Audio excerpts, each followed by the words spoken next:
Hunter Biden's New York City art dealer testifying in front of the House Ethics Committee yesterday and reportedly admitted that Biden actually knows most of the people that bought his art. That's a big problem because the White House says they would remain anonymous for ethics reasons. A source familiar with his interview to Congress says Hunter Biden knew the identities of the individuals who purchased roughly 70% of the value of his art, including Democrat donors Kevin Morris, a.k.a. his sugar brother lawyer, and Elizabeth Hirsch Naftali, a.k.a. a presidential appointee of Joe Biden. Congressman James Comer was in the room where it happened. Burgess didn't know anything about it. And if they had an ethics agreement, they would have had it with one person, George Burgess. He said under oath today he had never spoken with anyone from the White House about it. He didn't know anything about it. That's another lie that's been told by Joe Biden and or Joe Biden's administration. Fox News contributor and columnist for The Messenger, Joe Concha, joins us now. Joe, your reaction to what we knew was a lie when we first reported this a few years ago, but now has been confirmed as a lie.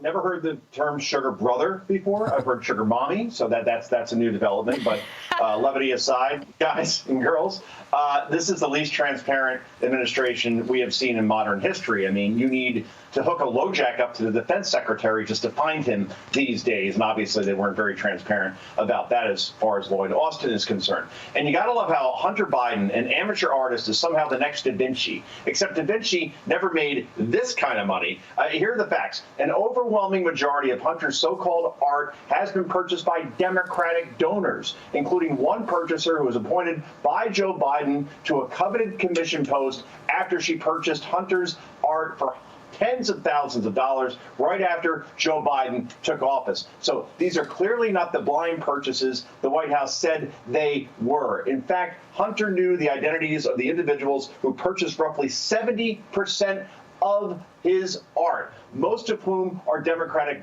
donors. And I'll play this game because it's easy game to play. Could you imagine the media reaction on other networks if this was Donald Trump Jr. who somehow tried to pull this off? Fortunately, now the truth is coming to light, Carly. Yeah, it would be major headlines across the board. So from one major issue that the Biden administration is facing to another having to do with poll numbers. Obviously, President Biden's poll numbers are tanking, and they're tanking fast.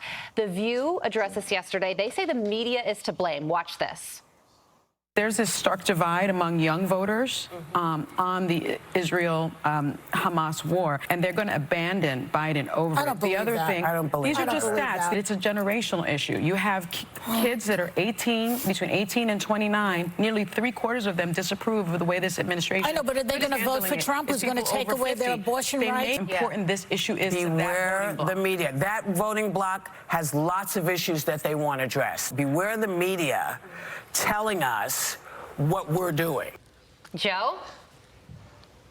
I don't even remotely know where to begin here, Carly. I mean, this is actually a program that falls under the ABC News division. Think about that. These ladies are warning us about the media telling us how to think and then literally telling its audience, you know, how to think. You got to love this doozy from Joy Behar quoting Trump on things he absolutely never said. She says, he said, quote, I'm going to put you people away. I'm going to take all the journalists. I'm going to take all the gay folks, and I'm going to move all of you around and disappear you. I mean, the lowest common denominator apparently has a basement here. I don't think anybody takes this group seriously, and nor should we, guys. Joe, thank you so much for joining us and in our show. We appreciate it. Thank you. Fox and Friends starts right now. I'm Steve Doocy. I'm Brian Kilmeade. And I'm Ainsley Earhart. And click here to subscribe to the Fox News YouTube page to catch our hottest interviews and most compelling analysis.